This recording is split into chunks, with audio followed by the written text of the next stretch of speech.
Bom, olá a todos, sejam bem-vindos a mais um episódio do nosso webcast e podcast, agora com o senhor Oswaldo Delfim Nogueira, mais um amigo, pelo menos, né, isso é o que diz ele aqui nesses anos todos, e não consigo honestamente me lembrar quando foi que a gente fez um trabalho juntos, né, mas já faz tempo para caramba, portanto isso já denota a nossa velhice.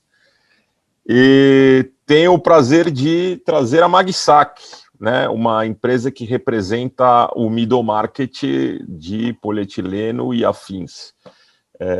Oswaldo, muito obrigado pela tua participação. Prometo que vou me policiar para não te chamar por nenhum nome carinhoso.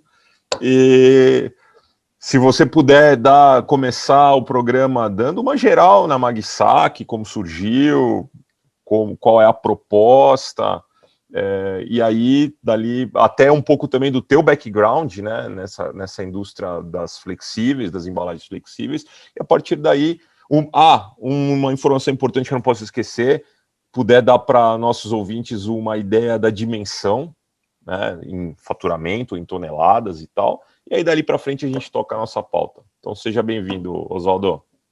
Aislan, eu que agradeço o convite, é uma honra poder participar aí do seu programa, do seu webcast. A Projeto PAC é uma empresa muito respeitada dentro do nosso setor, você é uma pessoa que faz um trabalho magnífico aí na parte de consultoria e na parte de informativo com a revista. Eu acho que é um privilégio para a gente poder participar disso daí, agradeço muito o convite. Com relação à Magsac, a Magsac é uma empresa relativamente nova na fundação, né, ela foi fundada em 2016, mas ela tem aí já mais de pessoas, né, que trabalham com a gente, já de mais de 40 anos de atuação no segmento de embalagens plásticas. É uma empresa fundada por mim e pelas minhas irmãs, né, o meu pai tem aí, né, um histórico também no setor, mas aí nós decidimos criar a nossa empresa para que pudéssemos seguir aí o nosso rumo, e realmente a empresa está indo muito bem, graças a Deus. Nós estamos passando aí por um momento difícil, né, todos nós estamos passando por um momento de crise de matéria-prima, aumento de preços, mas de uma forma geral a Magsac está passando bem por isso daí, né. Falando da minha formação, né, eu sou engenheiro elétrico de automação e controle, né, por formação, né, uma coisa que eu sempre quis fazer, mas sempre sabia que não ia acabar trabalhando muito com isso, né, por toda a questão familiar já relacionada ao mercado de plástico, então, mas eu quis ter isso para mim e fiz essa engenharia. Na prática não foi muito importante, porque eu não aplico quase nada dos conceitos, mas é uma formação, né, que acaba ensinando a abrir a cabeça para novos conceitos, novas coisas, e para mim foi muito bom isso daí. Que nem eu disse, a empresa é formada por mim e pelas minhas irmãs, né, uma tem formação na área de direito, né, ela é advogada, e a outra tem também uma formação que também tem a ver, ela é formada em biologia, mas também a gente se complementa, cada um atuando no setor, cada um atuando dentro da sua área, e vamos ali conversando e tocando as operações. A Magsac hoje é uma empresa que está derretendo, né, entre 800 e 900 toneladas por mês. A gente teve um incremento grande nos últimos meses, né, assim, eu não sei exatamente explicar muito bem o que aconteceu por conta da pandemia, aliás, ninguém consegue muito bem explicar, mas a gente teve um incremento relativo de pedidos, então nós estamos aí a uma capacidade bem acima do que costumávamos ter há 2 ou 3 anos atrás, mas estamos lidando bem com isso daí, temos uma parceria muito boa com a Braskem, ela tem nos atendido bem na questão de resinas, e estamos buscando sempre novas oportunidades, novos produtos, que daí você comentou, a Magsac é uma empresa de middle market, né, nós não somos nem muito pequeno, nem muito grande, né, estamos bem longe, inclusive, dos grandes transformadores, mas esse realmente não é o nosso objetivo. Nosso objetivo é focar realmente num segmento mediano, atendemos pequenas empresas, né, empresas familiares, aquele cara que faz um biscoito de polvilho na casa dele, que tem um consumozinho aí de um pedido de uns 500 quilos até 1 tonelada, e também temos empresas multinacionais que atendemos com pedido de 5, 10, 20 toneladas também por mês. Então, nós estamos bem diversificados, Com relação a segmentos de atuação, né? Hoje o nosso foco maior ainda é no segmento alimentício, né? A gente tem mais ou menos entre 40% e 50% ali dentro do segmento alimentício. O segmento químico também é um segmento importante para a gente, ali as indústrias químicas, farmacêuticas, hospitalares. Também atuamos no segmento de pneumáticos, né? De borrachas, pneus, correias e algumas outras coisas. E alguns outros segmentos, materiais de consumo, linha branca. Então, assim, a gente é muito bem diversificado, né? Então, assim, é bom no sentido de que você não depende exclusivamente nem de um cliente, nem de um determinado setor. Mas, às vezes, acaba sendo ruim porque a gente faz um pouco de tudo.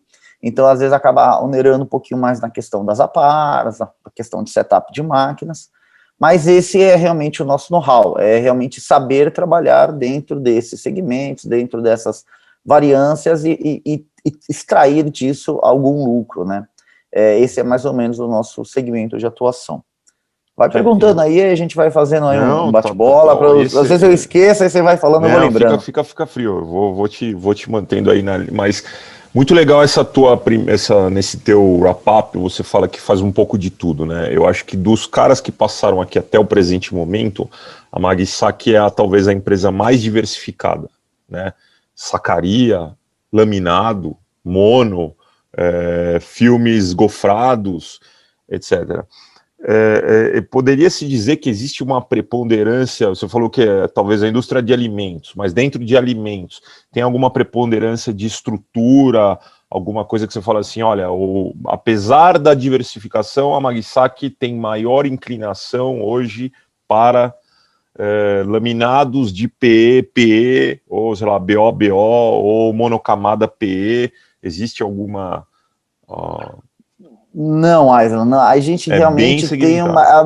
Então, por exemplo, você falando aí, a gente faz laminados BO, BO, com poliéster, com polietileno, fazemos mono também para a própria indústria alimentícia, às vezes um produto que não seja gôndola, que seja circulação interna,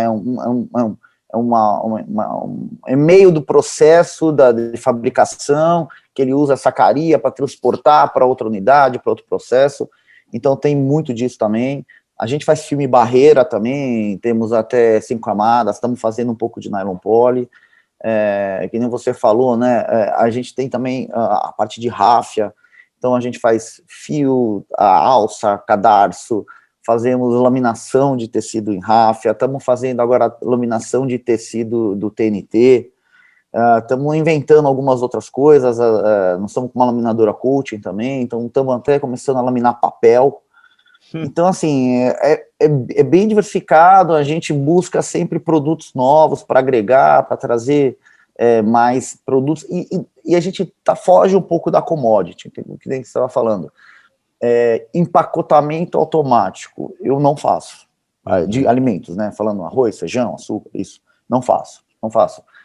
Shrink para bebidas, não faço. Então a gente faz shrink, mas não para o mercado de commodities. A gente faz especialidades. Então a gente sempre busca aquilo que é um pouco mais difícil, que tem um reshrink, é um produto um pouco mais complicado, um pouco mais complexo, vamos fazer um reshrink. Vamos fazer um gofrado, que é um produto também um pouco mais sensível. Então a gente sempre busca filmes técnicos que tenham um certo grau de dificuldade. Então, esse é o nosso segmento, são produtos de nicho específicos, com maior grau de dificuldade, com um aditivo VCI, com alguma coisa que seja um pouco diferenciada no mercado de commodities, que a gente consiga agregar um pouco de valor. Isso é bom, que a gente tira uma parte, né, daquele embate, né, por centavos da commodity, mas acaba gerando, que eu te falei, né, um pouquinho mais de aparo, um pouco mais de tempo de processo, de desenvolvimento, são pedidos às vezes um pouco menores, aqueles caras que fazem lá pedidos de 5 toneladas mínimo, não sou eu, às vezes os meus 5 toneladas, às vezes é um produto que tem o máximo, né, claro, a gente tem pedidos aí de 20, 30 toneladas, mas é um pouco diferente o perfil, então esse realmente é o nosso perfil de especialidades, de filmes técnicos, de bobinas que tem um grau de aquele pozinho de pirilim-pim-pim com não sei o quê, e aí às vezes a gente faz 2, 3, 4 amostras, aí na quarta o cliente aprova, e acaba de alguma forma fidelizando, porque ele sabe que realmente é um produto que tem um know-how, a gente tem aqui técnicos altamente capacitados, que tem uma grande bagagem, né, dentro do mercado, e que podem fazer produtos diferenciados, é isso que a gente busca. Legal. Eu acho que deu para ter uma noção bacana de quão heterogêneo é o teu portfólio, né? Sim. Agora, eu queria começar com um assunto de experiência que a gente vivenciou juntos. Queria até, passaram-se anos, eu queria ouvir um pouco a tua visão a respeito, né? Quando a gente fez consultoria, estivemos envolvidos nesses projetos de consultoria, uma das passagens foi na unidade Sortex. Era uma empresa de rotogravura, onde você atuava um pouco não sei se na gestão da fábrica, ou pelo menos ali na operação. Sim, e eu lembro que era alguma coisa que você tinha talvez comprado de uma impressora Crespo, alguma coisa assim, em São José do Rio Preto. Eu lembro que era uma gráfica que vendeu. Eles compraram de você. Isso. Então você tinha montado e depois os caras levaram isso. Isso, na verdade a Sortex era uma unidade à parte que a gente tinha de negócios, uma outra empresa, que era especializada em impressão. A gente tinha lá uma rotogravura, tinha algumas flexos e algumas outras coisinhas que a gente fazia lá na Sortex. Prestação de serviço. Isso, exatamente. Exatamente. Tipo uma Fine Pack na época, uma Arco Convert e tal. Isso. E aí surgiu o pessoal da Crespo, né? Eles são, né, de São José do Rio Preto, e eles trabalhavam muito com papel lá. E eles estavam tinha um projeto familiar, né, do Oscar Filho, né, que era um filho do dono da Crespo, e ele tinha um projeto de entrar em um segmento de flexíveis. E eles vieram até nós, né, fizeram uma proposta, e eles compraram a nossa empresa. E aí eles assumiram essa parte, inclusive, na época onde eu trabalhava, nós passamos a terceirizar a produção de impressos com eles, porque era a nossa unidade de impressão, e aí a gente passou a terceirizar isso daí com eles, e eles administraram aí por alguns anos, mas tiveram problemas internos familiares e algumas outras coisas que eles tiveram lá de problemas, e por algum motivo eles acabaram abandonando a operação, até uma máquina ou outra que a gente comprou deles e trouxemos de volta para a empresa. Mas foi um projeto que, assim, eles entraram e aí, em determinado momento, eles entenderam que não era mais negócio e aí desistiram. E aí, o que eu queria te perguntar é, essa tua experiência com uma divisão de negócios que fazia prestação de serviço de impressão, ou seja, imagino que o teu entendimento de custo de impressão deve ter mudado, né? Sim. O cara, você administrava o substrato de um terceiro. Isso, de alguma maneira, te ajudou na gestão da tua unidade hoje, da Magsac, em termos de melhor controle de custo por metro quadrado impresso? Isso foi alguma aprendizado? Houve algum legado dessa experiência para a Magsac? O Aislan, quando a gente tem várias unidades de negócio diferentes dentro de um negócio maior, a gente acha que a gente tem controle. E aí a gente faz mais ou menos ali um custo estimado. Eu acho que hoje, se você me perguntar qual é o maior problema da indústria de flexíveis brasileiras, eu acho que assim, a formação de custo. Ninguém sabe fazer preço direito. Ainda mais As agora. pessoas acham que sabem fazer, mas na minha opinião a grande maioria não sabe, faz mal feito ou faz de qualquer jeito. Então, e isso é muito ruim para o nosso setor, porque o que acaba acontecendo? A gente tem uma concorrência muito predatória, o cara acaba fazendo qualquer preço, e você vê um cliente seu, né, chega para você, olha, eu tenho esse material a tanto, e você fala, nossa, mas o meu custo não está fechando, e você fala, tudo bem, a gente entende que às vezes em algum momento ele tem uma eficiência produtiva maior, ou alguma outra coisa, mas uns preços que são, assim, incompreensíveis, né, e isso é muito ruim para o nosso setor. Eu acho que, assim, que nem eu comecei elogiando você, exatamente nesse sentido, a gente precisa ter uma conscientização maior dentro do nosso segmento, da necessidade de profissionalização, né, porque a grande maioria das empresas são empresas familiares, muito pouco profissionalizadas. A gente vê um movimento um pouquinho maior agora de profissionalização do setor, aquela segunda, terceira geração assumindo, não é mais aquelas primeiros, os fundadores, né, aqueles patriarcas, né, que a gente sabe como é que é, aqueles nomes lendários do nosso segmento, aquelas empresas, né, muito bem conhecidas, mas eu acho que a gente tem que caminhar nesse sentido, né, e esse trabalho que você faz é muito importante. E isso realmente que você comentou foi uma experiência muito boa para a gente, exatamente nesse sentido, apesar de ter sido um pouco traumático, um pouco difícil, a gente passou muito... tivemos algumas, não vou falar, colocar brigas, mas divergências, né, quando você tem na sua mão é um negócio, né, quando você passa para um terceiro e terceiriza ali com ele, claro, você acaba dependendo dele e você acha que você está gerindo, mas você não está gerindo mais, e o custo que você tinha na cabeça é um outro custo que ele está te ofertando, e aí você fala, nossa, ou eu estava muito errado, ou ele está cobrando muito caro. E eu acho que realmente é isso que falta no nosso setor, falta uma conscientização da necessidade de profissionalização da gestão dos negócios, e realmente é esse caminho que a gente busca aqui na MagSac, que nem eu disse, somos eu e as minhas irmãs na administração do negócio, mas a nossa missão é exatamente essa, é ter uma gestão profissionalizada dentro da nossa empresa, com pessoas altamente capacitadas, com números, com custos, com informações reais, de que realmente demonstrem, né, que reflitam a realidade da nossa empresa. E esse processo que a gente passou foi um pouco traumático nesse sentido de perder o controle, né, de perder a gestão, mas foi bom no sentido de conscientização, não, realmente precisamos melhorar essa gestão de custos, de preços, entender melhor de onde cada margem de contribuição está vindo e de como gerenciar isso aí. Então, foi um aprendizado muito importante para a gente. Agora, você é um dos poucos caras que teve o privilégio, digamos assim, de poder comparar o custo, talvez, dos mesmos produtos em Roto e em Flexo. Naquela época, eu sei que mudou bastante, mas Roto era muito mais caro? Ou, em muitos casos, eles eram equivalentes? O problema da Roto é o custo inicial, né? Para fazer toda aquela gravação de cilindros, as tiragens, elas devem ser maiores. Que nem eu falei para você, nós temos uma característica de ter ordens de produção um pouco menores.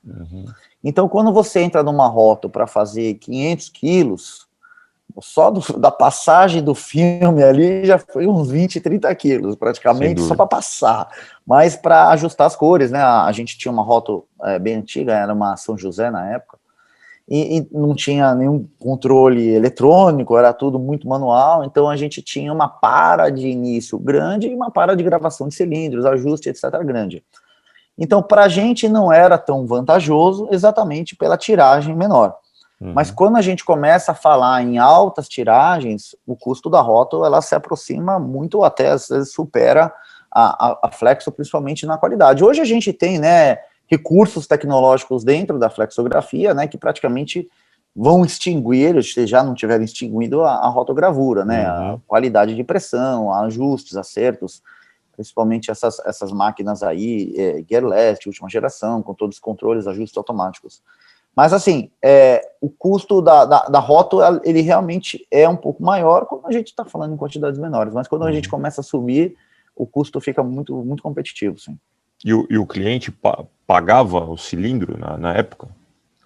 Ou era você tinha que amortizar? Acordo, né? Não, geralmente a compra do cilindro era feita pelo cliente. Sim, a parte. Mas, porque era fação, né? Quer dizer, o cara era prestação de serviço, tava no business. Mesmo antes da gente vender, a parte quando ainda pertencia para a gente, estava em nosso poder ainda a Roto, o acordo era que realmente o cliente fizesse o pagamento. Aqui nós temos uma política hoje ainda, né, de evitar, claro, né, o pagamento de clichês, né, porque às vezes fica muito cômodo para o cliente solicitar alteração de arte, né, a gente tem departamentos de marketing, né, dentro de algumas empresas, que se deixar os caras todo mês eles querem mudar a arte, mudar alguma coisa, colocar um bonequinho novo, coloca bonequinho, tira bonequinho, põe chapéu, põe um caderninho, tira. Então, assim, eles estão realmente trabalhando, fazendo a função deles, mas tem toda uma cadeia, né, de coisas que tem que seguir isso daí, que às vezes acabam inviabilizando isso daí. Então, assim, a gente tenta evitar ao máximo pagar o clichê para o cliente realmente sentir, né, na pele, né, essa dificuldade e esses custos, mas quando realmente é um cliente muito importante, já de longa data, que a maioria das vezes é uma reposição por uso ou alguma outra coisa no sentido, claro, a gente paga, mas hoje o acordo é que a grande maioria os clientes estão pagando.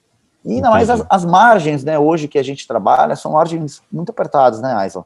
Não permite que a gente fique pagando clichê para todo mundo. Claro. Então, é um assunto bem sensível, que tem que ser negociado, claro, caso a caso, mas a gente tenta sempre fazer com que o cliente entenda que é necessário que ele pague. Não, tá claro. Agora, tem uma situação interessante, assim, eu vou dizer, não sei se antagônica é a melhor palavra para definir, mas o tempo todo você fala que a MagSac, ela tem um viés para os pequenos lotes, né? Os clientes, ou seja, a picadeira, né? E geralmente quem está inserido nesse setor são caras que têm máquinas gearless, né? Mas não é a totalidade do mercado. A maioria do mercado nacional são empresas com perfil MagSac, são empresas que ainda estão com máquinas mecânicas ou com troca lateral, mas ainda não é, digamos assim, a última geração de impressoras que tem. Como é que você, industrialmente, tem correspondido a essa demanda de lote pequeno com máquinas engrenadas?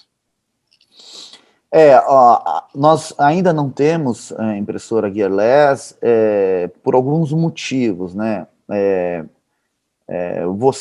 Não tem muito assim, é uma opinião nossa, né? É um entendimento nosso, mas a máquina, elas hoje, né, tem um custo muito alto, né? 4, 5, 10 milhões, né? Dependendo aí de quem você for comprar. E o tempo de vida ainda dela, principalmente na parte eletrônica, né, falando, que eles estimam aí mais ou menos uns 10 anos, né? Em 10 anos você tem que fazer todo um retrofit da parte eletrônica para que ela continue ali se acertando. Então, assim, na nossa conta, tendo em vista a margem de contribuição que nós temos, o tipo de pedido, de qualidade, de custo agregado, a conta ainda não está fechando.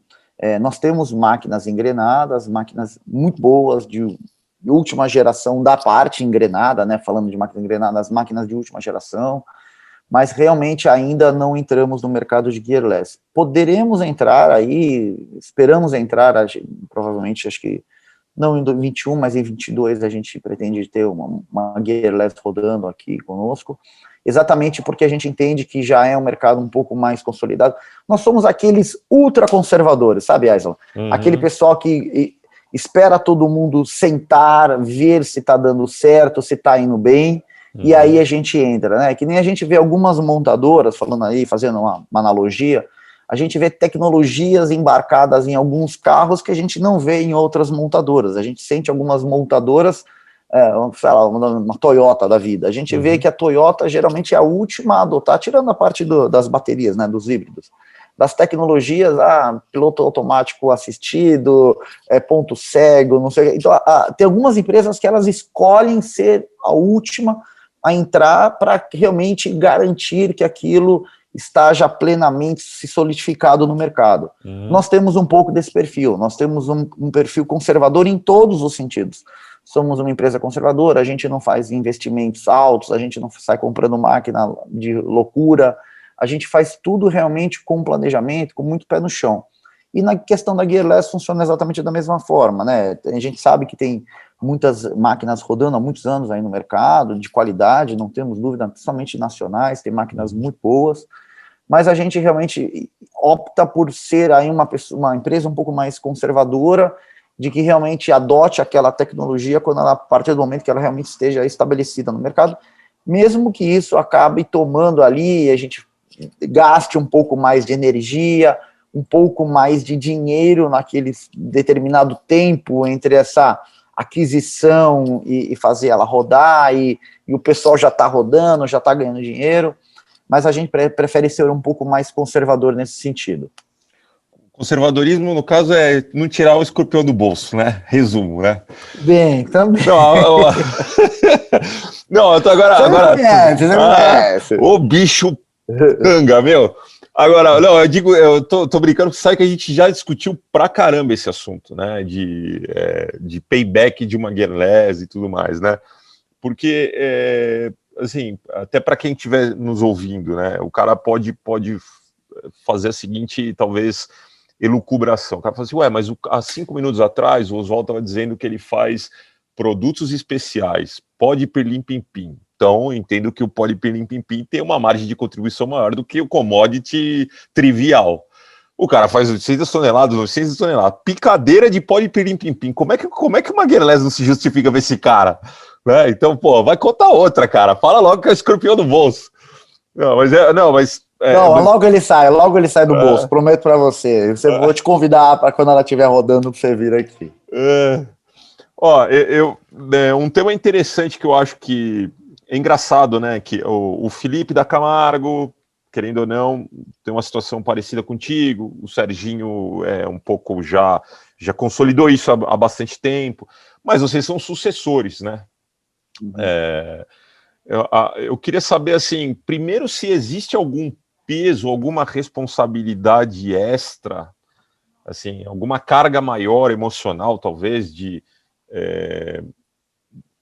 ter o nome do teu pai na indústria como um cara pioneiro e tudo que ele já construiu, e fala assim, uma cobrança assim, é daqui para cima, ou seja, já tem uma régua meio acima da média.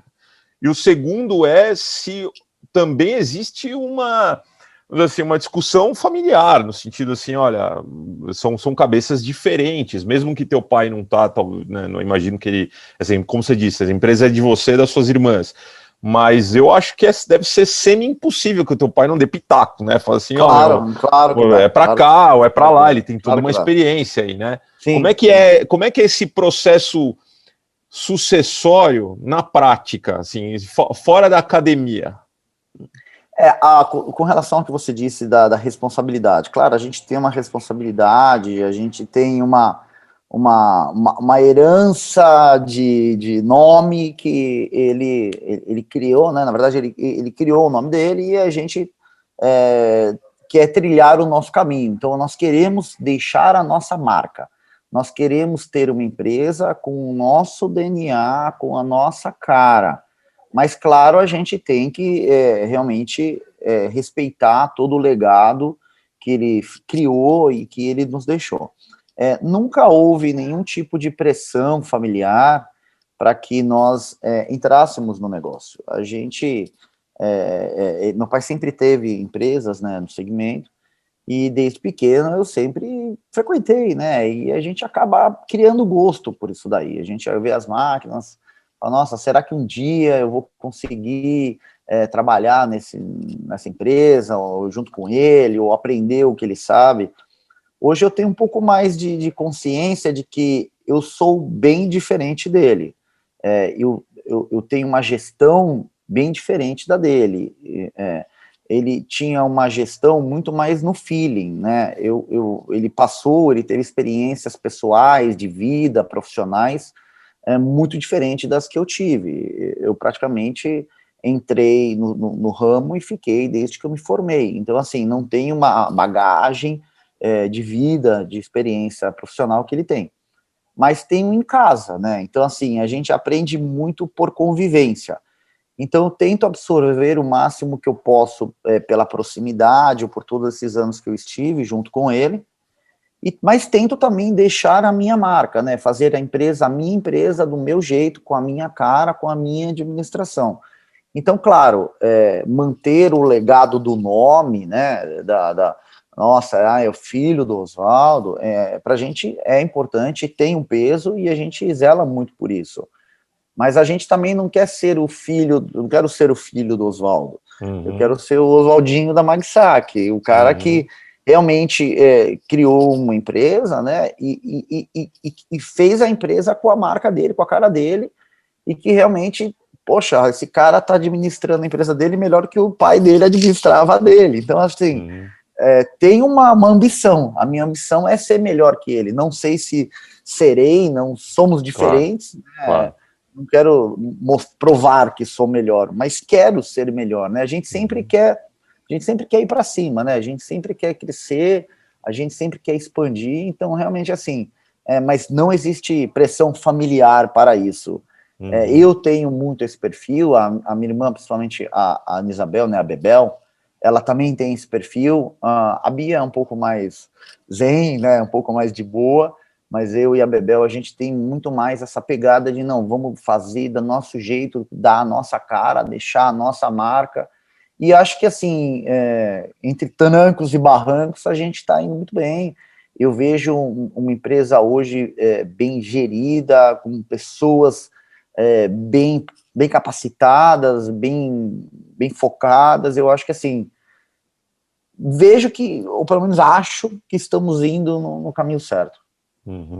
E existe o caso, imagino que existam situações onde, por exemplo, falo pela Projetopac aqui, eu não tenho sócios, né? Eu tenho empresas que eu tenho sócios, né? E existem divergências, né? De visão, né?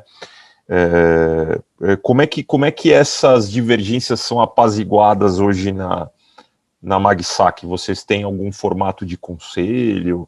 Ou é uma coisa informal, do tipo, cara, levanta a mão quem quer mandar esse cara embora, levanta a mão quem quer comprar uma gearless.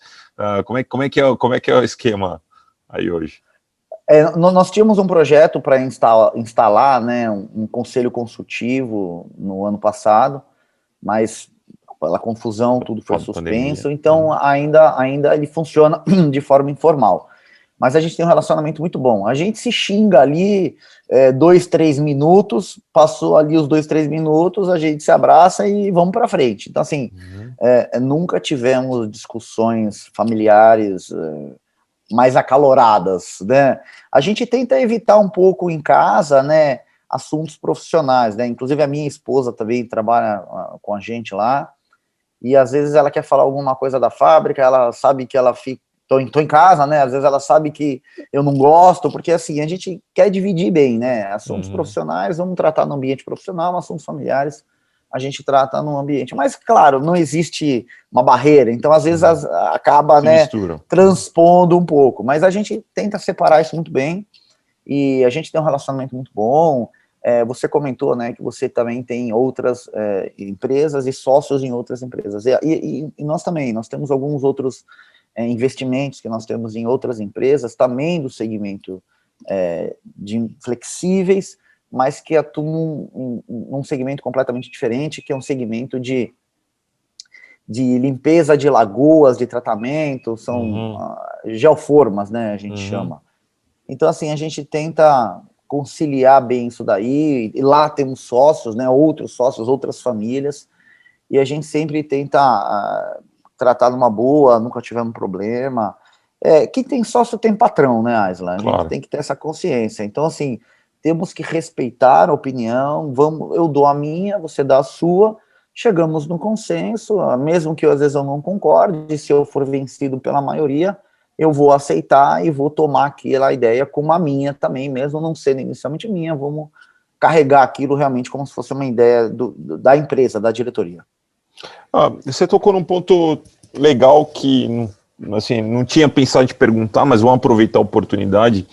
A MagSac tem, você, inclusive, uma experiência acima da média, talvez, assim, são poucos os que hoje no Brasil que atuam nesse segmento, que é o segmento de geotécnicos, né, geotêxteis e tal. Não quer dar uma visão geral do que é esse setor, do que é que hoje você faz nesse setor e qual a tua perspectiva? Você acha que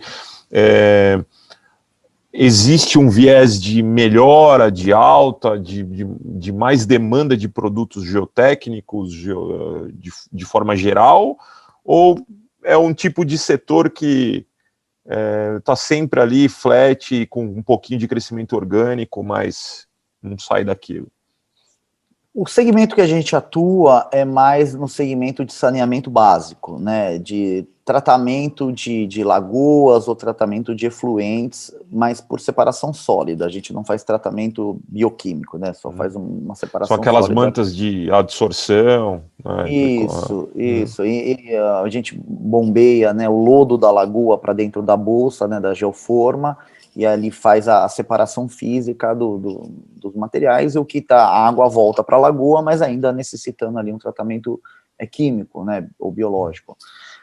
É um segmento assim, né, hoje a grande maioria das empresas de saneamento básicos, elas ainda estão nas empresas, ainda são públicas, né, ou municipais, ou estaduais, né, falamos de Sabesps da vida. Uhum. Então, assim, é um segmento ainda sazonal, que ele ainda vai, aumenta, diminui, a gente vê ali, né, algumas privatizações acontecendo, algumas obras de infraestrutura contribuem, né, quando a gente vê uma nova obra, então a gente tem algumas coisas novas que surgem, mas é um crescimento linear, não é nada exponencial, não é nada... E o que acontece, tem muitos novos entrantes no mercado. Aí a gente volta naquela primeira conversa, que os caras fazem umas loucuras que você fala, meu, como esse cara tá fazendo isso? Muita licitação pública, né? Então tem muito preço maluco, preço que às vezes você ganha com preço bom, preço que às vezes o cara ganha com preço que vai lá para baixo, que às vezes o cara tem algum outro tipo de interesse, que a gente não consegue entender muito bem, mas a gente deixa para lá, então deixa o cara ganhar, não vou me meter nessa confusão. Tem ainda, né, aqueles agentes públicos de caráter um pouco duvidosos, também que às vezes atrapalham a negociação. Então, assim, é um segmento que tem um mercado, tem um nicho bom, mas que não é assim, nossa, um negócio que fala, meu Deus, esse negócio é maravilhoso, está crescendo, vai explodir. A não ser que, de repente, o ex-presidente, ou os próximos, ou resolvam investir maravilhas em obras de infraestrutura, de desassoreamentos, de lagoas, de transposições de rios São Franciscos da vida, mas não é isso que está acontecendo, ainda mais por essa questão de pandemia, né? Então, assim, não vejo um futuro muito melhor do que... É um mercado bom, claro, sem dúvida nenhuma, tem um valor agregado, é um produto diferenciado, um pouco mais complicado, técnico realmente, com menos concorrência, menos comoditizado, mas que também não é a oitava maravilha do mundo, não. É um mercado bom. Ponto. Legal. O Sérgio da Vision Flex, na entrevista dele, ele falou assim, o nosso mercado de rótulos e etiquetas eu entendo que está mais moralizado. Na venda para o governo, esse negócio tem melhorado na tua experiência ou muda-se a gestão e as práticas do tipo, abre XNPJ só para participar e jogar o preço para baixo nos leilão da vida, continuam? Tem. Tudo igual. Infelizmente tem. Infelizmente a gente tem algumas pessoas que fazem... A licitação pública é um negócio complicado, né, Aislan?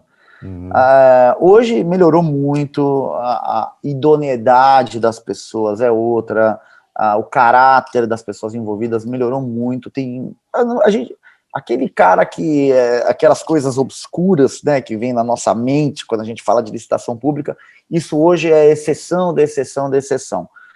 Mas ainda acontece, infelizmente. Então, assim, a gente tem que saber lidar com isso daí e realmente entender o que está acontecendo, e quando a gente vê que tem alguma coisa meio diferente, a gente abre mão, vamos para a próxima, deixa isso para lá, não vamos entrar em rolo, porque assim, a gente sabe que é muito pior isso daí.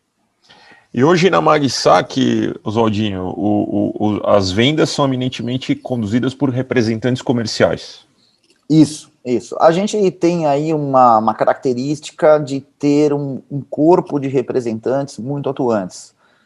São representantes comerciais autônomos, né, que fazem a venda direta ao cliente, que fazem visitas, que tem já uma carteira de clientes já estabelecida, Então, assim, nós temos ali vendedoras internas, né, que fazem atendimento direto também ao cliente, mas hoje os representantes são bem significativos para a gente. A venda via representante é uma venda que acontece aí, vou dizer para você, vai em 70% do volume, vai. 30% é direto e 70% mais ou menos via representantes. Agora, eu imagino que para um cara que tem um portfólio tão heterogêneo quanto a Marisac, deve ter um efeito positivo e negativo colateral aí com os representantes.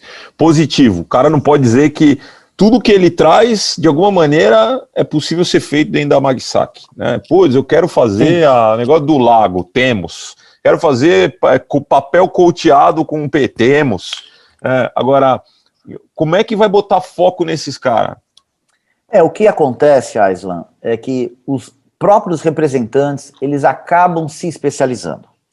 Então, vamos supor, eu tenho um cara que é especialista em filme gofrado. Ele gosta de vender gofrado e ele atende muitas indústrias do segmento pneumático e borrachas. Então, ele atende A, B, C e D. Ele tem outros produtos de outros clientes, mas a grande parte dos clientes dele são daquele ali. Eu tenho um cara que vende pirulito, vende para a indústria de doces. Então, ele tem 4, 5 empresas de doce que ele atende, mesmo porque o que acaba acontecendo é o cara do pirulito A indica para o pirulito B. Estou precisando de uma embalagem, eu compro na Marisac. Aí vai o mesmo. Então, e quando cai isso para a gente acaba determinando, não, esse representante ele tem um foco mais em pirulito, mais em gofrado, mais em químico, em grãos, em pellets. Esse cara faz muito, sei lá, mistura para sorvete. Então, mistura para sorvete, vamos dar para esse cara, porque ele atende bem esses clientes. Então, eles acabam praticamente se especializando. Claro, né? Tem um cara que vende gofrado, vende comida de passarinho e vende linha branca. Tem.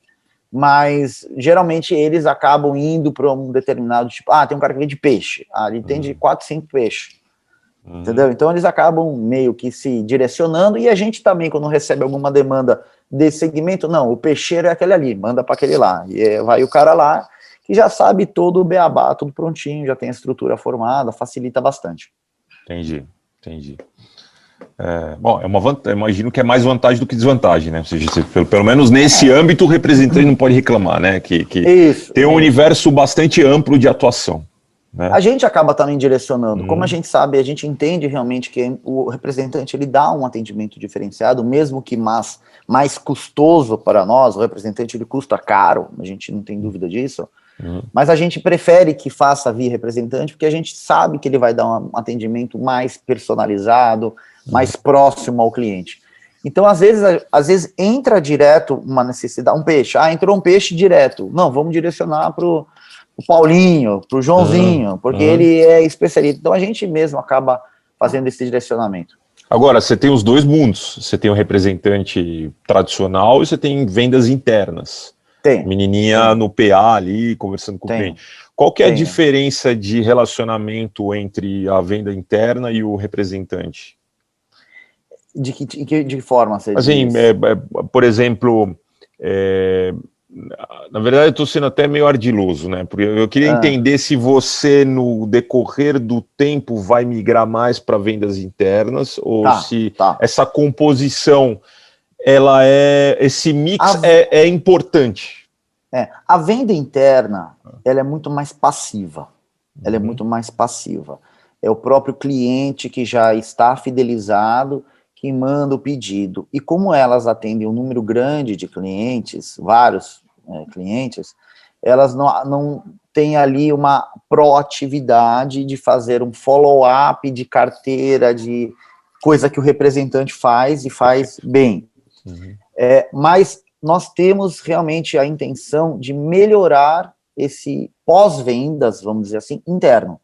Então, hoje a gente tem uma pessoa que foi contratada, inclusive, há 3 meses, se eu não me engano, que tem exatamente essa missão, melhorar o nosso pós-vendas interno, direto, para que a gente consiga dar um melhor atendimento para esses clientes e eles realmente, e a gente também nos sentirmos mais seguros de termos mais clientes de forma direta.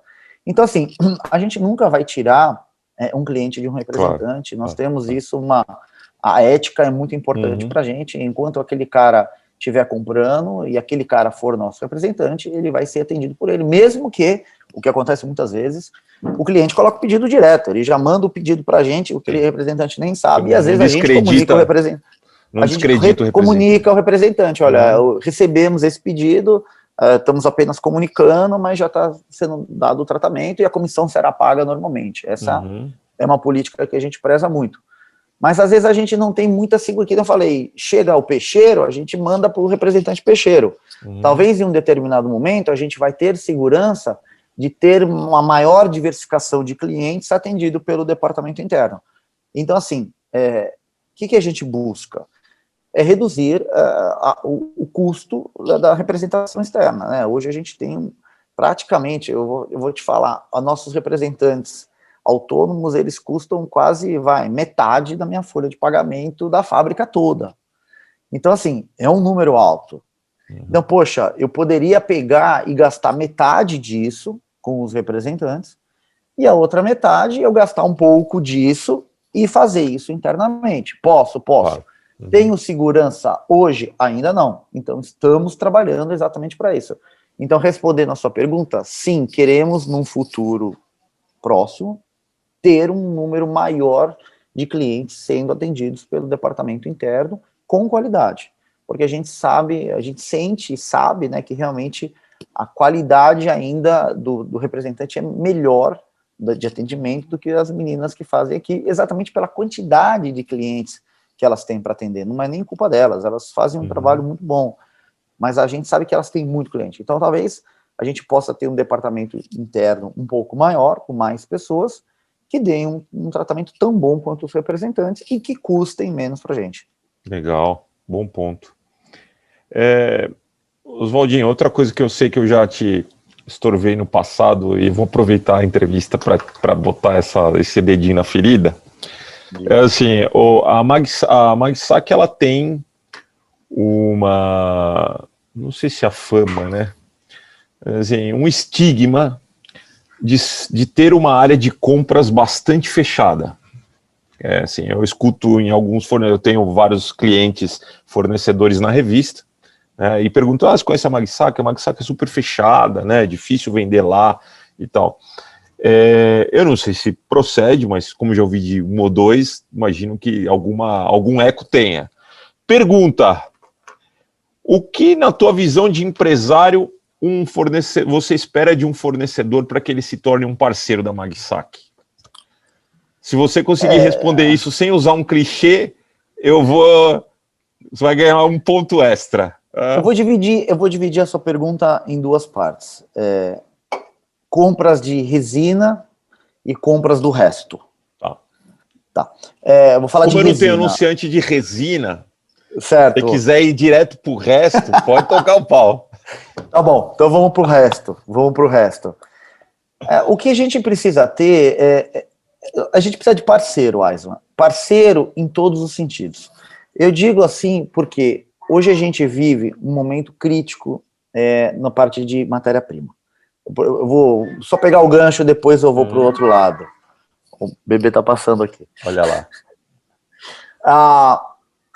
A gente tem um fornecimento muito bom com a Braskem, uma parceria de muitos anos e um atendimento muito bom. Mas a gente compra esporadicamente, ou sempre comprou, no passado, esporadicamente de alguns distribuidores. Eu vou falar para você, 90 Braskem e 10% distribuição, quando muito isso. E o que a gente sentiu? Com essa disparada, e eu imagino assim, que o distribuidor tem dois distribuidores, o que compra da Braskem, aqueles rolos que a gente sabe, e o cara que importa a resina. O cara que importa a resina, ele compra a mercadoria, bota lá um plus, lá sempre colocou lá um ponto, qualquer coisa, sei lá, 1.3, e vende aqui no mercado. Como hoje a mercadoria está escassa, aquele cálculo que o cara que importa a matéria-prima fazia vezes 1.3, ele está fazendo vezes 1.5, vezes 1.8, vezes 2, sei lá quanto. Então, assim, eu não quero ter um parceiro que quando eu preciso dele, o cara enfia a faca, porque olha, não tem resina, então eu vou ganhar dinheiro, dane-se. O que a gente vê a Braskem ela tem subido, claro, os preços mês a mês. Mas se você comparar hoje o mercado paralelo de preço de matéria-prima com o da Braskem, a discrepância, sempre no passado, era 10 centavos, 20 centavos, os caras conseguiam ali uns 20, 10, 20 centavos a menos que a Braskem, legal. Hoje os caras estão vendendo 3, 4, 5 reais a mais que a Braskem. Esse cara, para mim, não é um parceiro.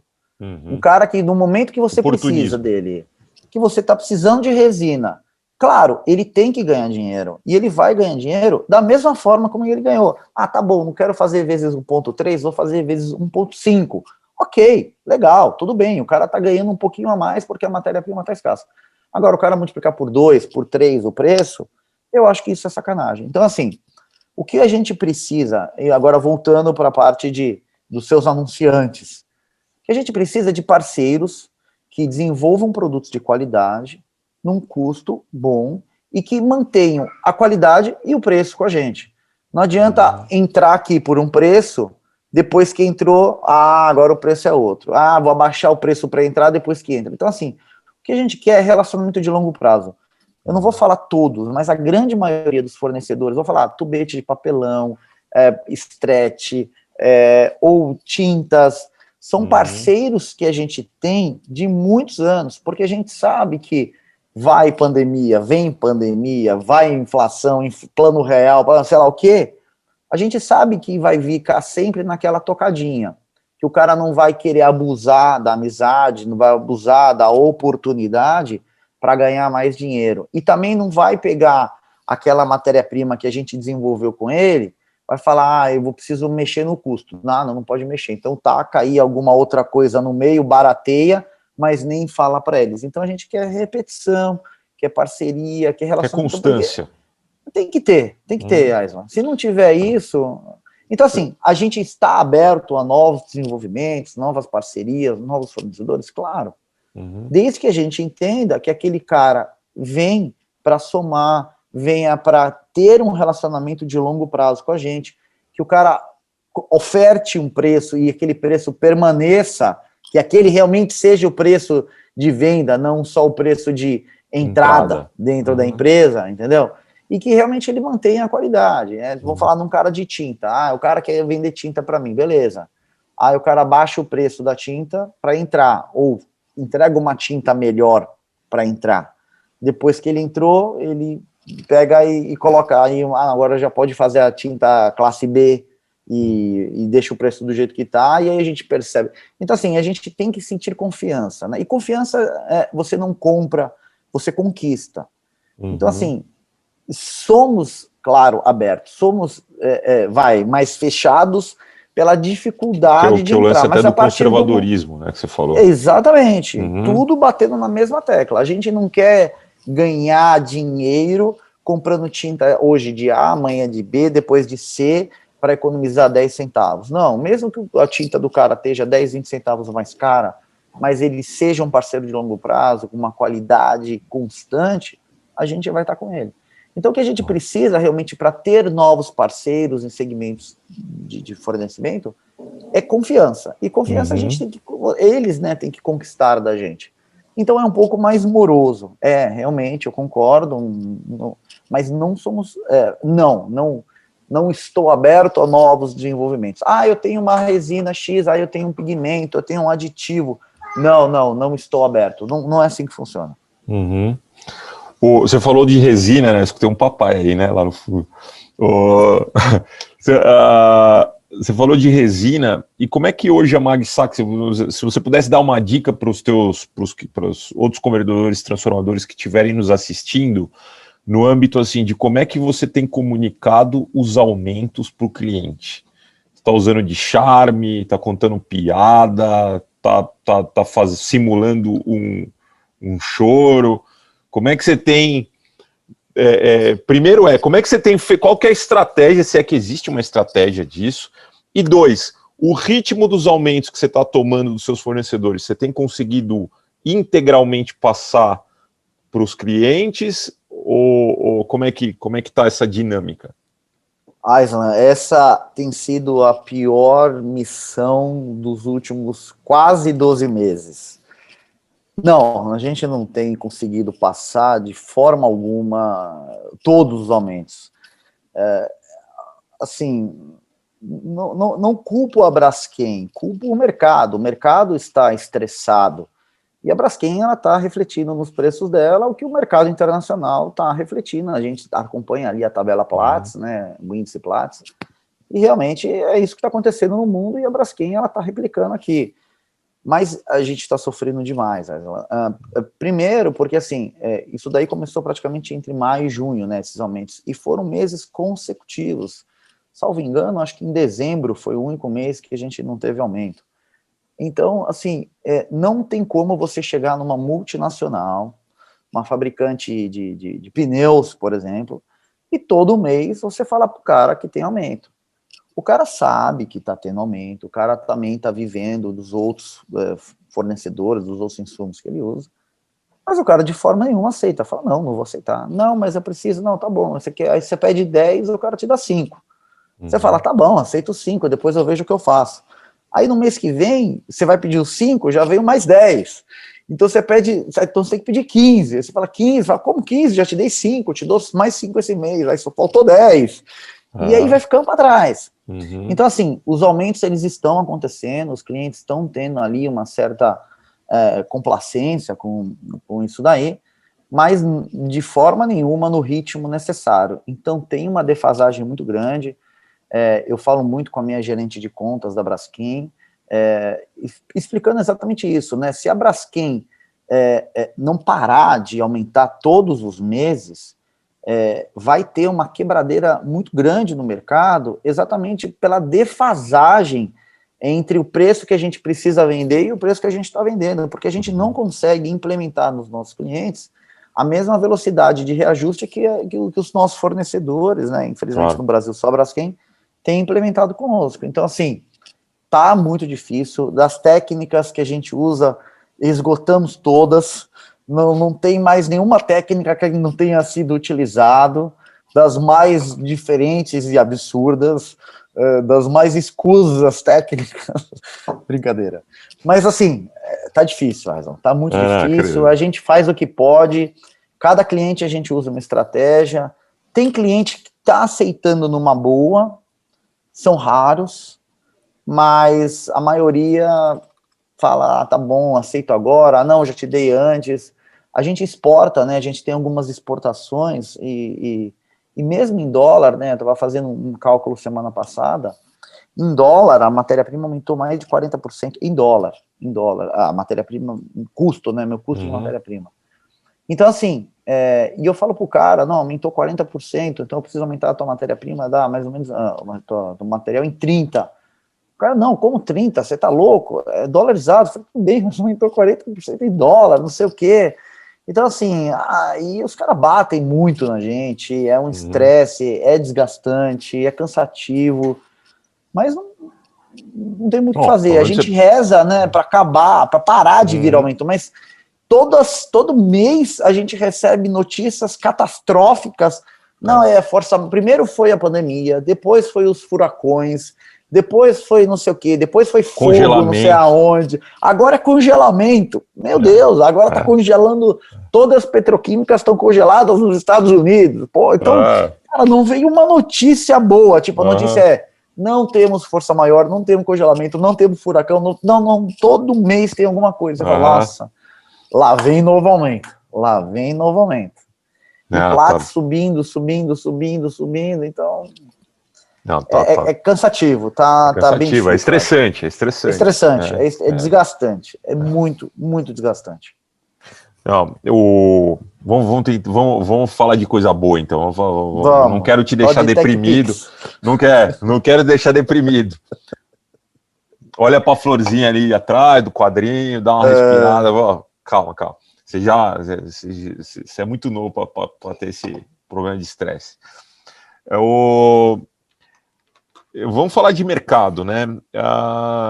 Que eu acho muito legal, assim, como a embalagem está conectado com as várias indústrias, e um pequeno movimento, aquele lance lá, não sei se era um filme, aquele efeito borboleta, que a borboleta bate asa no Japão e faz um furacão nos Estados Unidos. Então, assim, o Sérgio estava falando sobre... A gente estava falando na entrevista lá com a Vision Flex sobre o shutdown da aviação, e o impacto disso na produção de bag tag de mala, né? Recentemente, vai ao ar essa semana, a gente fez uma entrevista com a Scholle, a gente estava falando sobre o aumento generalizado do consumo de vinho no mundo, porque a galera estava socada em casa, enchendo a cara para esquecer da pandemia. Então, assim, eu sei que um mercado que a Magsac está posicionada, né, não sei quão forte isso é no seu portfólio, são os gofrados. Né? Então, imagino que dentro dos gofrados, é até legal você, de repente, dar uma mini aulinha do que é exatamente esse mercado, né? Mas filme para camelback, sei lá, de pneu, né? Esse eu acho que é um produto. Agora, teve a pandemia, parou de circular carro, imagino que também diminuiu de vender carro. Esse mercado também deve ter sido impactado, não? Ali em maio, junho, tudo parou, né? Todo mundo ficou em casa, lockdown praticamente, né? Lockdown no Brasil, não sei o quê. As fabricantes, as montadoras pararam, né? E consequentemente toda a cadeia posterior também parou e as pneumáticas foram umas delas.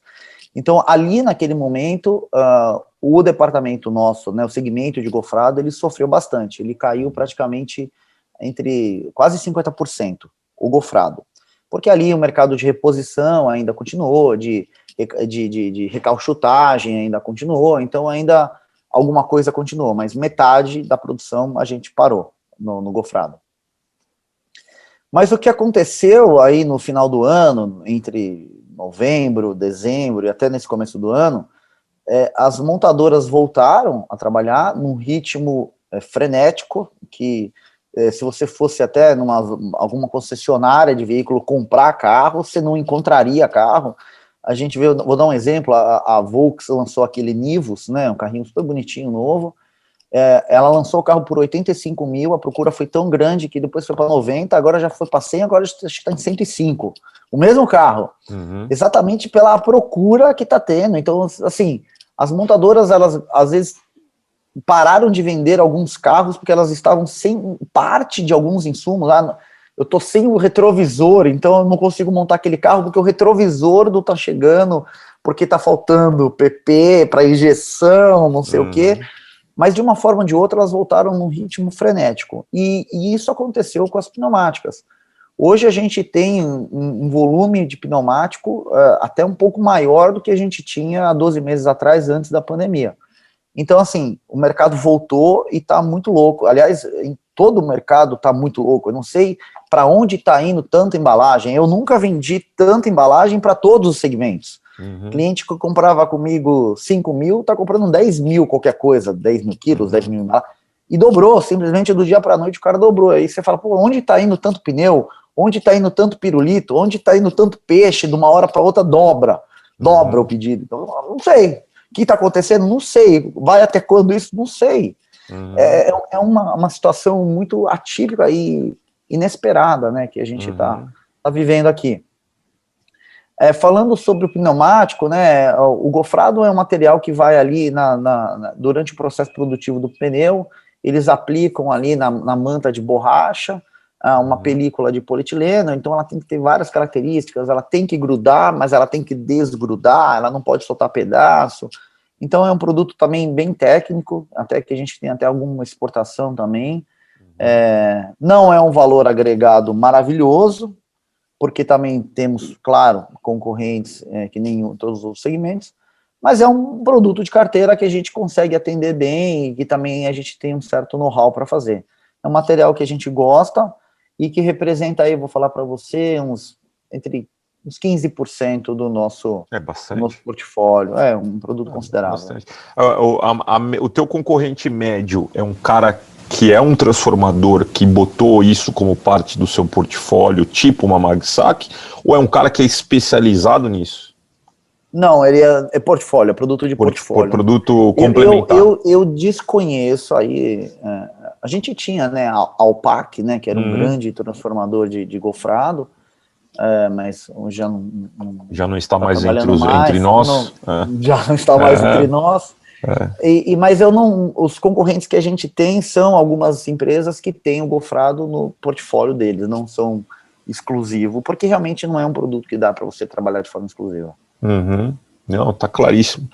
Bom, temos só mais 2 perguntas para a gente fechar. Uma era, eu sempre perguntei para todos que passaram aqui a questão da rentabilidade, né, e os números inclusive aumentando, né, então o Felipe falou uma, e o Serginho já foi mais mestre dos magos, falou 2 dígitos e tal, aí o Sérgio já pontuou, né, uns 20 a 30, buscando 25, mas óbvio que é um mercado de prime label, não está conectado com embalagem flexível, plástica, de forma geral, mas eu imagino que para tentar, eu não vou te colocar nessa sinuca de bico do qual é exatamente o número que você imagina, então vou fazer uma pergunta em cima da do Serginho.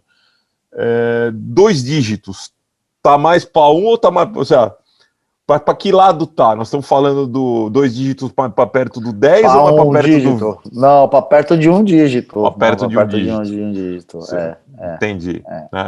Que louco, né? Você... Em alguns produtos a gente consegue esse. Por isso que a gente diversifica. Perfeito. A intenção de diversificar é exatamente atender um pouco de tudo. Que nem tem cliente que vai te dar o filé mignon, mas você vai ter que levar o pescoço junto. Claro. Então, assim, a gente consegue ganhar um pouquinho no filé mignon, mas vai ganhar nada, ou até perder dinheiro, às vezes, tendo que fazer ali o pescoço, mas porque o cara quer ser atendido, então a gente vai atender. Então, assim, no mix total de produtos, a rentabilidade não é ruim. Então, assim, dá para ter alguma coisa. Então, é por isso que a gente sempre busca especialidades. Claro. Quando a gente busca especialidades, quando a gente sai da commodity, a gente consegue ter uma rentabilidade um pouco melhor. Mas ainda está muito longe do que a gente gostaria, vamos colocar assim. E é isso que a gente busca, né? Essa diversificação para ter produtos que tenham um maior valor agregado pela dificuldade em serem feitos. Perfeito.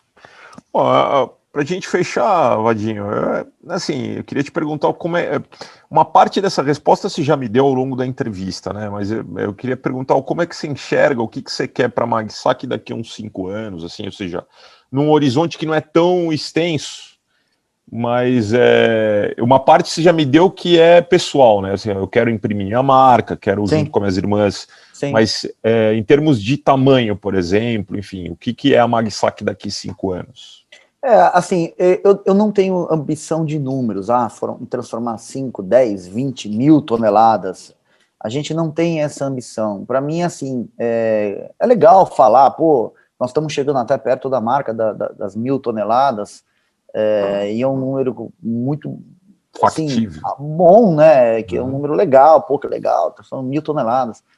Mas, assim, é muito mais ego do que, né, dinheiro no bolso. Então, acho que, assim, para mim é muito mais importante botar dinheiro no bolso do que falar que eu transformo 1.000, 2.000, 5.000 toneladas.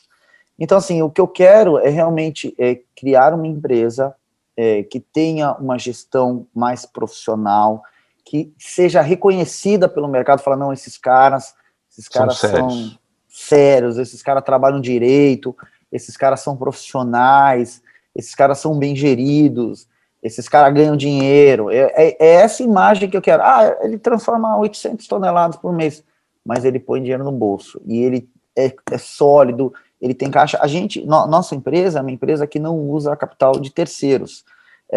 Isso é legal pra caramba, é legal, mas você joga o seu EBITDA para um lado ruim. O Serginho da SR, inclusive, na parte de uma entrevista, ele falou exatamente sobre isso. É legal você tomar dinheiro de terceiros? Não é legal. A gente quer falar, não, eu não preciso de dinheiro de ninguém. Eu tenho dinheiro aplicado. Hoje a Magsac é uma empresa que tem dinheiro aplicado, que não desconta títulos, a não ser algumas raras exceções ali de um pequeno fluxo de caixa para não mexer nas aplicações, mas a gente não usa capital de terceiros. Mas até que ponto isso realmente é muito mais, de novo, ego de falar, eu não uso dinheiro de terceiros, ou de valuation da empresa? Será que às vezes não é melhor a gente ter uma empresa que valha muito mais, que traga muito mais rentabilidade para o acionista, do que ter o ego de falar, eu transformo 2.000, 5.000, eu não uso o dinheiro de terceiros? Então é isso que nós estamos sempre olhando, nós estamos olhando uma gestão de números, nós não vamos olhar para a ambição de ser maior, melhor que ninguém, a gente sempre vai olhar para dentro de casa, para fazer o dever dentro de casa. para trazer rentabilidade para os nossos acionistas, para poder pagar salários bons. A gente tem, assim, um turnover muito baixo dentro da empresa, porque a gente tem uma fama de ter salários muito bons aqui na nossa região. Sem dúvida. Então, a gente tem pessoas que estão conosco há muitos anos, porque eles sabem da idoneidade, da nossa ética e do bom pagamento. E isso a gente quer continuar fazendo, tanto para os representantes como para os nossos funcionários. Então, assim, quero ter uma empresa com uma gestão profissionalizada, que seja reconhecida no mercado, e que os caras olhem e falem, não, esses caras são sérios, esses caras trabalham direito, esses caras merecem estar onde estão. É esse o nosso objetivo, Aison. Legal. Ô, Vadinho, vou até também me emocionei aqui, ó, tem uma lagriminha que não parece, mas agora papo sério, né, cara? Cada entrevista, cada papo que eu tenho, né, tá certo que tenho o privilégio de que todos aqui que eu conversei são amigos e clientes, etc., mas percebo como o mercado está se transformando. Cada vez que eu falo com um de vocês, assim, como está mudando a mentalidade do setor, né? Novos tempos, novos rumos aí para a indústria. Eu acho que ela está em boas mãos aí nessa nova safra de sucessores, né? Nova no sentido não de idade, porque você também já é velho, né? Mas estou dizendo... Sou novo, fica quieto. Valor! Vadinho, obrigado pela tua participação, cara. Mais uma vez, dá um salve para todo mundo da empresa, para tuas irmãs, né? Obrigado, Aislan. Obrigado. E foi um prazer ter você aqui no programa. Acho que a gente cobriu bem todos os temas. Se quiser fazer a tua última mensagem aí para quem estiver nos ouvindo, nos assistindo aí a hora que o programa for pro ar, e aí depois a gente fecha. Beleza, eu queria agradecer aí a oportunidade de apresentar a nossa empresa, de contar um pouquinho da nossa história, do que nós estamos fazendo. Que nem eu falei para você, esse realmente é o nosso objetivo. Nós estamos buscando uma profissionalização, uma gestão mais por números, mais organizada. A gente viaja bastante para conhecer outras empresas, concorrentes no Brasil, concorrentes no exterior, para trazer esse know-how para dentro da nossa empresa, para trazer essa gestão. Temos algumas parcerias com empresas americanas, estamos agora fazendo uma parceria com uma empresa da Índia, para que a gente realmente tenha esse know-how, para que a gente aprenda com essas empresas, aprenda o caminho que elas traçaram e para trazer isso dentro da nossa empresa. A Magsac está de portas abertas para receber aí todos os seus anunciantes, os seus ouvintes, seus telespectadores. É sempre um prazer formar novos parceiros, novos amigos. Queria agradecer muito de novo essa oportunidade e falar que nós estamos dispostos aí, abertos ao que vocês precisarem. Grande abraço. Obrigado, Aislan. Obrigado, Azudinho. E para quem não se inscreveu ainda no canal, no podcast, por favor, se não vão me puxar a orelha aqui, faça a sua inscrição e até o próximo episódio. Até lá.